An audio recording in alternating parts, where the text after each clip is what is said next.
오늘은 고린도전서 15장 1절부터 은혜를 나누도록 하겠습니다. 또 설명하기 조금 편하게 표준 세번역 말씀을 병행해서 잠깐 읽어 드릴 테니까 그냥 편안하게 들어주시면 좋을 것 같습니다. 고린도전서 1절에 보면은 형제들아 내가 너희에게 전한 복음을 너희에게 알게 하노니 이는 너희가 받은 것이요 또 그 가운데 선 것이다 라고 말씀하고 있습니다. 그리고 2절에 보면 너희가 만일 내가 전한 그 말을 굳게 지키고 헛되이 믿지 아니하였으면 그로 말미암아 구원을 받으리라라고 이제 복음을 전한 것에 대해서 말씀을 하고 있는데요. 이것을 세번역으로 다시 편안하게 풀어보면 형제 자매 여러분, 내가 여러분에게 전한 복음을 일깨워 드립니다. 여러분은 그 복음을 전해 받았으며 또한 그 안에 서 있습니다. 내가 여러분에게 복음으로 전해드린 말씀을 헛되이 믿지 말고 헛되이 믿지 않고 그것을 굳게 잡고 있으면 그 복음을 통하여 여러분도 구원을 받을 것입니다. 구원을 얻을 것입니다. 이런 의미인데요. 여기서 바울은 복음을 전했다고 말합니다. 내가 1절에도 내가 너희에게 전한 복음을, 또 2절에서도 너희가 만일 내가 전한 그 말을, 바로 그 복음과 그 말은 바로 바울이 전한 복음이죠. 율법에 매여서 예수와 그를 믿는 자들을 이단자로 정하고 핍박하면서 박해했던 현장마다 함께 다니며 그곳을 지지하고 같이 가담했던 그가 이제는 예수 복음을 전하는 자로서 교회를 위해서 권면하고 있는 모습입니다. 우리는 바울의 모습을 이미 알고 있기 때문에 그냥 이 모습이 당연하게 보일 수 있지만 솔직히 이것은 당연한 일은 아니었죠. 바울의 삶을 돌이켜보면 이건 굉장한 기적 같은 일이죠. 그런데 내가 전한 그 말, 바로 그 복음을 굳게 지키고 헛되이 믿지 아니하였으면 그로 말미암아 구원을 받으리라고 그 복음을 굳게 잡고 견고히 서 있을 것을 부탁합니다. 그런데 이 복음을 이렇게 교회에 부탁하기 전에, 권면하기 전에 먼저 바울에게 일어난 일이 있는데요. 바로 그 말씀 3절에서처럼 내가 받은 것을 먼저 너희에게 전하였노니, 바로 나도 전해받은 중요한 것이라고 표준 세번역에는 되어 있는데요. 내가 전해받은 것, 내가 받은 그것을 너희에게 전하였노니. 풀어드리겠습니다. 나도 전해받은 중요한 것을 여러분에게 전해드렸습니다. 결국 바울도 말씀을 전해받은 것이 있는 거죠. 누군가에게 전달하고 누군가에게 가르치고 그것을 권면하기 전에 이분 또한 바울 또한 예수 복음의 중요한 것을 받은 것이죠. 그것은 곧 그리스도께서 성경대로 우리 죄를 위하여 죽으시고 장사 지낸 바 되었다가 성경대로 사흘 만에 다시 살아나시고 또 게바에게 보이시고 후에 12 제자에게와 또 6절에 500여 형제에게 일시에 보이시고 하면서 예수의 그 부활까지, 예수님의 죽음과 또 부활까지 쭉 설명해 나가고 있는 부분이 보입니다. 예수의 죽으심과 부활, 즉 오직 예수 그리스도를 통한 죄사함과 그 거듭남의 삶을 복음으로 이렇게 성경으로 전해받은 그는 이제 성경대로 죽으시고 성경대로 부활하신 예수를 진리로 선포를 하게 되는 것입니다. 성경을 늘 연구했던 바울입니다. 어려서부터 유대교에서 자라고 혹자는 이 바울의 부모님이 바리새인이었을 거라는 학자들도 있다고 해요. 아무튼 그런 유대교 집안에서 또 이렇게 짱짱하게 자랐던 바울, 성경을 어려서부터 알았던 바울, 또 성경에 대한 열심이 있었던 바울. 그래서 그 성경을 다 알고 있다고 생각했고 구약의 모든 율법과 예언서와 서신서 아니죠. 예언서와 모든 것에 대해서 율법서부터 다 모세오경부터 다 알고 있다고 생각했던 그 바울. 하지만 가려져서 정작 예수를 알지 못했던 그 바울. 그렇게 성경을 연구했지만 주님을 알지 못했던 그 바울. 그래서 예수님께서도 어떻게 말씀하셨는지 기억하시죠? 너희가 성경에서 영생을 얻는 줄 생각하고 성경을 상고하거니와 이 성경이 곧 내게 대하여 증거하는 것이다 라고 말씀하셨지만 바울을 포함한 율법학자들이나 바리새인들이나 아무튼 유대교는 그들의 귀는 열리지 않았었죠. 그런데 바울이 성경대로 죽으시고 성경대로 살아나셨다. 자꾸 이 성경을 근거로 말하고 있습니다. 성경대로 그리스도께서 우리 죄를 위하여 죽으시고 장사 지낸 바 되셨다가 성경대로 사흘 만에 다시 살아나셨다고 예수를 성경을 기반으로 해서 증거하고 있는 것입니다. 성경은 하나님의 말씀이며 곧 하나님이시며 진리였기 때문에 이렇듯 성경을 강조하면서 예수 그리스도가 하나님의 아들이시며 유일한 구원자이심을 가르치고 있는 것입니다. 그런데 이 성경대로 이렇게 성경을 바울이 외치고 있는데 그 전에 가리워져 있었잖아요. 바울의 눈은, 성경을 보는 눈이 열려 있지 않았었죠. 열심은 있었고 말씀에 대한 열심도 있었지만 가리워져 있던 이 베일이 벗겨지는 사건이 있었죠. 다 아시지만 다메섹으로 가는 길에 예수님을 정말 만난 거죠. 예수님을 만나서 초자연적으로 직접 예수님의 살아계심을 체험하고 그분을 만났기에 이런 극적인 회심의 변화가 있었던 것은 사실입니다. 그렇지 않고서야 어찌 사울이 바울이 될 수 있었겠습니까? 그런데 후에 아나니아를 통해 안수를 받고 또 더불어 눈의 비늘이 벗겨지고 그 금식을 풀고 음식을 먹고 제자들과 함께 있는 시간을 통해서 그동안 알았던 말씀, 내가 지금까지 알았던 말씀, 그렇게 율법에 매여서 또 기존 어떤 틀에 매여서 보던 그 말씀이 아니라 그 사도들을 통해서, 제자들을 통해서 정말 말씀이 열려지는 시간이 있었던 거죠. 말씀을 배우게 된 그 시간들. 그것을 우리가 어디서 유추해 볼 수 있냐면 사도행전 9장 19절, 찾지는 않으셔도 되고요. 제가 읽어드릴게요. 사울이 다메섹에 있는 제자들과 함께 며칠 있을 새. 거기가 이제 그 부분이 저희가 포인트를 볼 수가 있어요. 다메섹에 있는 제자들, 다메섹으로 가서 이제 예수 믿는 도당들을 잡아오리라라고 출발을 했던 그 길에서 예수님을 만나고 결국 다메섹에 가서는 제자들과 함께 거하는 시간이 되어버렸던 거죠. 그래서 다메섹에 있는 제자들과 함께 며칠 있을 새, 그리고 나서 그 며칠 동안, 그 며칠이 뭐 한 달일지 얼마일지 우리는 알 수 없지만 그 제자들과 함께 있을 때 얼마나 많은 성경들이 풀어졌을까, 얼마나 많은 성경들이 가르쳐졌을까. 이미 제자들은 엠마오 마을로 가는 제자들도 부활하신 예수님을 통해서 성경이 열려졌었잖아요. 또 성령님을 통해서 계속 성경이 열어지고, 아무튼 이렇게 제자들과 함께 있을 때 바울은 그동안 보았던 성경 안에서 예수님을 얼마나 많이 찾았을까. 아, 여기도 예수님에 대한 거였구나. 아, 이 말씀도 예수님에 대한 증거였구나. 이것이 알아졌을 때 바울의 그 깨달음이 얼마나 놀라웠을까라는 생각을 해봅니다. 그리고 그렇게 제자들과 함께 있을 때 그 후에 즉시로 각 회당에서 예수가 하나님의 아들이심을 전파하니라고 사도행전 9장 19절에 이제 설명이 잠깐 되어 있죠. 그것을 통해서 이 바울이 제자들과 함께 있는 시간에 분명히 말씀을 배웠을 거라는 생각을 저희는 해봅니다. 그런데 제자들을 통해서 예수가 그리스도이시며 살아계신 하나님의 아들이심을 배우고 그리고 즉시로 전파한 바울. 그래서 로마서 10장 14절 말씀이 또 생각이 납니다. 그런즉 그들이 믿지 아니하는 이를 어찌 부르리요, 듣지도 못한 이를 어찌 믿으리요, 전파하는 자가 없이 어찌 들으리요. 이렇게 바울에게 예수 복음을 전하고 가르친 제자들이 있었기에 성경을 부분적으로 알았던 바울은 성경의 놀라운 비밀을 깨달을 수가 있었던 거죠. 가르침을 받았고 또 성경대로, 또 성경을 근거로 복음 전파의 사명을 향해 나아갈 수 있었던 것입니다. 결국 진리가 너희를 자유케 하리라, 이 말씀이 바울에게 임한 것입니다. 바른 진리를 알게 되자 이렇게 견고하게 나아가는 자가 사울에서 바울로 변하는 자가 되어진 것이죠. 세상 말에도 아는 것이 힘이다라는 말이 있습니다. 우리는 말씀을 알아가고 말씀을 배워가고 말씀 속에서 주님으로부터 힘을 받는데 세상에서도 아는 것이 힘이다라는 말이 있는데, 요즘 저희 속회에 진도는 다소 느리지만 꾸준히 루틴을 잃지 않고 말씀을 읽어가는 집사님이 계셔요.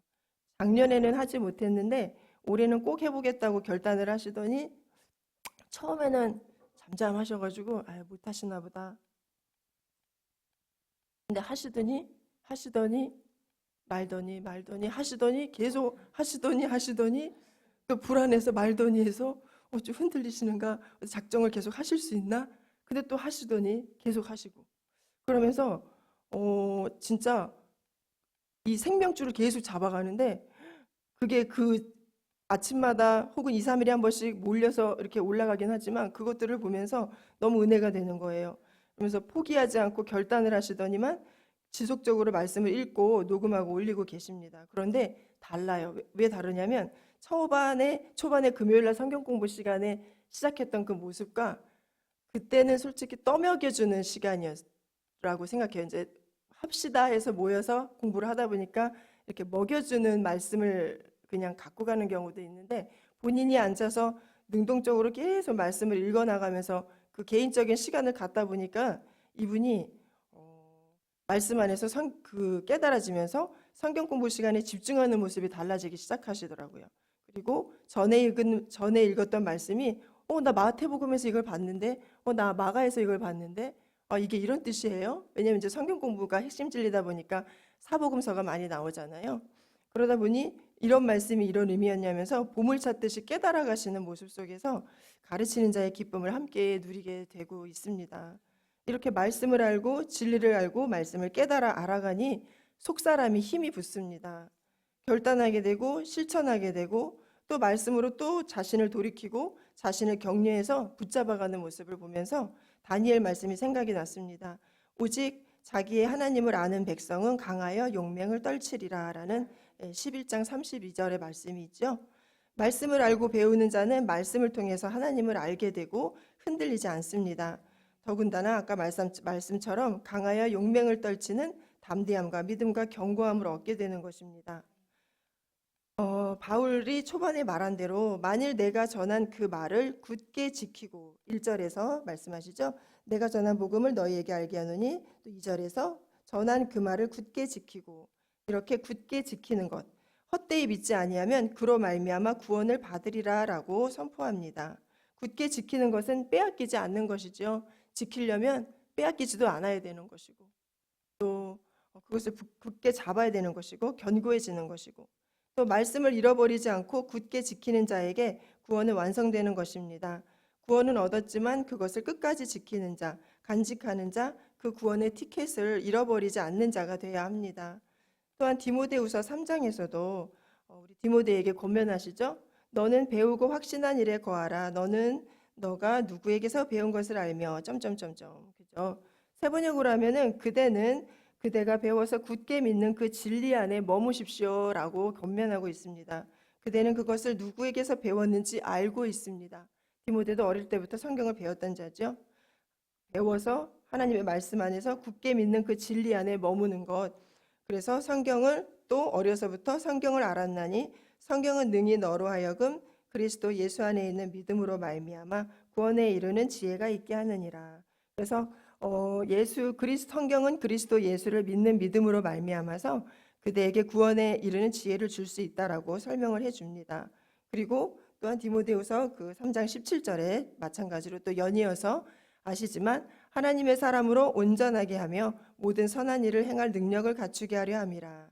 또 성경은 바로 하나님의 사람으로 이렇게 유능하게 하고 모든 선한 일을 행할 능력, 곧 선함에 대한 유능함을 갖게 하고 그에게 또한 온갖 주님 안에서 선한 일을 할 수 있도록 해주는 것입니다. 이렇게 세상 것들은 그렇게 왔다가 가기도 하고 잡았다가 놓쳐지기도 하고 우리는 이 세상에서 살다 보니까 이렇게 잡았던 것 같은데 놓쳐질 때도 있고 또 세운 것 같았는데 허물어지는 것들도 있고요. 어저께는 분명히 있었는데 오늘은 없었던 것도 있고요. 여러 가지 상황들이 있는데 하지만 우리가 그럴 수 있다고 생각해요. 세상에 사는 동안은 돈도 잡았다가 놓쳐질 수도 있고 명예도 왔다가 갈 수도 있고 어저께 맞죠? 우리 김경희 권사님 말씀하신 대로 또 목이 잘 찬양이 됐다가 없어졌을 수도 있고 또 다시 올 수도 있고 이런 물질적인 것들은 물리적인 것들은 왔다 갔다 하는 것 같아요. 그런데 우리가 결코 놓쳐서는 안 되는 것 바로 한 가지가 예수 복음입니다. 최근 견고히 섰다고 생각했던 저에게 흔들리는 상황이 있었습니다. 그때 제가 제 믿음의 현 주소를 깨달았고 내 안에 말씀이 흐려졌기 때문에 이 결과가 왔다는 것을 또 한 번 알게 되었어요. 그래서 말씀을 내가 굳게 잡지 못하고 있었구나. 내가 말씀을 안다고 생각했고 내 믿음의 분량이 이만큼은 되고 있지 않나라고 생각했었는데 그렇지 않은 모습을 보고 주님 앞에 굉장히 부끄러웠던 적이 있거든요. 내 믿음이 견고하다고 생각했던 내 자신이 참 부끄러워졌습니다. 그 원인을 지금 보니까 저야말로 말씀을 놓치는 순간 흔들리고 말았던 것 같아요. 그래서 말씀을 배우고 알고 경험했던 거 체험적 주님을 만난 체험도 있고 여러 가지 은혜들도 있지만 체험과 매일매일의 말씀을 붙잡고 사는 삶은 약간 좀 틀린 것 같아요. 그런 감정적인 것이 나를 계속 유지할 수는 없고 그런 체험적인 것이 유지할 수는 데는 한계가 있는 것 같습니다. 그래서 사도 바울도 분명히 다메섹 도상에서 예수 그리스도를 직접 만났지만 또 그가 알고 있었던 성경을 통한 하나님의 말씀의 진리를 알았기 때문에 계속하여서 견고하게 서나가면서 또 복음을 전할 수 있는 자로 잘 쓰임 받은 것 같습니다. 그래서 저도 그렇게 말씀을 놓치는 순간 흔들리고 말았던 적이 있는데요. 그러면서 고린도전서 우리 15장 58절을 한번 같이 읽도록 하겠습니다. 오늘 본문인데요. 고린도전서 15장 58절. 시작. 그러므로 내 사랑하는 형제들아 견실하며 흔들리지 말고 항상 주의 일에 더욱 힘쓰는 자들이 되라. 이는 너희 수고가 주 안에서 헛되지 않은 줄 알미라. 아멘. 좀 더 부드럽게 이렇게 좀 친절한 세 번역으로 한번 이렇게 요즘 말로 느낌적으로다가 한번 해볼게요. 그러므로 나의 사랑하는 형제 자매 여러분 굳게 서서 흔들리지 말고 주님의 일을 더욱 많이 하십시오. 여러분이 아는 대로 여러분의 수고가 주님 안에서 헛되지 않습니다. 우리 집사님들, 성도님들 진짜 주 안에서 수고하는 거 많이 우리가 보잖아요. 서로가 어떻게 시간을 쪼개고 어떻게 주님 앞에 나아가야 하는지 알기 때문에 더 많이 애쓰는 것도 보고 서로가 마라톤을 지금 같이 하는 입장이잖아요. 그래서 내 사랑하는 형제들아, 나의 사랑하는 형제자매 여러분 굳게 서서 흔들리지 말고 주님의 일을 더욱 많이 하십시오. 많이 하고 있는데 더 많이 하라 그러니까 이건 부담돼서 저기 찡한 건 아닙니다. 네, 우리 권사님들, 주사님들 주 안에서 하시는 수고를 왜 주님께서 모르시겠습니까? 육으로 보는 제 눈에도 우리 권사님들, 집사님들 수고롭게 많이 움직이시는 거 다 보는데 정말 귀하십니다. 그런데 그 수고가 주님 안에서 헛되지 않다고 하십니다. 제가 오늘 나누진 않았지만 고린도전서 15장 아까 우리 같이 읽었지만 중간중간 하늘의 소망을 품게 하시는 귀한 말씀들이 얼마나 많습니까? 그 약속을 지키시고 그 약속대로 행하시고 하늘을 이어 불어주시는 그 주님의 귀한 약속들이 이 안에 많은데 그것은 또 개인적으로 우리 권사님들, 집사님들께서 계속 찾아가시는 거는 제가 아니까 아무튼 감사합니다. 자, 저 여기서 감동 포인트는 아니었는데 앉아 계시는 모습이 또 이렇게 감동을 주어서 네. 자, 그래서 굳게 서라고 흔들리지 말라고 또 주님의 수고를 계속 힘쓰는 자들이 되라고 하시는데 정말 저도 해봤지만 내 노력으로는 견고히 설 수 없고 또 흔들리지 않을 수가 없습니다. 내가 노력한다고 해서 설심을 박은 것도 아니고 네, 제 힘으로는 쓸 수가 없죠. 나는 갈대처럼 흔들립니다. 오늘 주를 위해서 죽겠다고 외쳤던 베드로지만 내일은 나는 주를 모른다라고 부인할 수 있는 사람입니다. 그저 내가 경고할 수 있는 것, 내가 흔들리지 않을 수 있는 것은 성경입니다. 그저 말씀입니다. 성경을 부지런히 보고 배우고 묵상하고 그럴 때 하늘을 향한 소망이 넘칩니다.